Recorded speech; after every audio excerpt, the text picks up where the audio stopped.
আসসালামু আলাইকুম ওয়া রাহমাতুল্লাহি ওয়া বারাকাতুহু।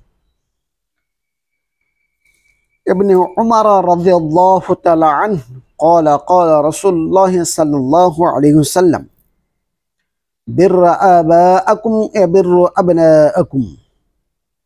হযরত ইবনে উমর রাদিয়াল্লাহু তাআলা আনহু হইতে বর্ণিত আছে যে তিনি বলেন যে হুজুর সাল্লাল্লাহু আলাইহি সাল্লামকে আমি বলতে শুনেছি, বিররা আবাকুম বিররা আবাআকুম ইয়াবিররু আবনাআকুম, তোমরা তোমাদের মা বাবার সাথে যেরকম ব্যবহার করবে, যেরকম চরিত্র দেখাবে, যেরকম খেদমত করবে, যেরকম তাদেরকে ভালোবাসা দিবে, তাদেরকে কথার দ্বারা হোক অথবা সম্পত্তির দ্বারাই হোক তাদেরকে তুমি শান্তি দিবে, তুমি অনুরূপ তোমার ছেলে সন্তানও তোমার সাথে ওই রকম আচরণ করবে।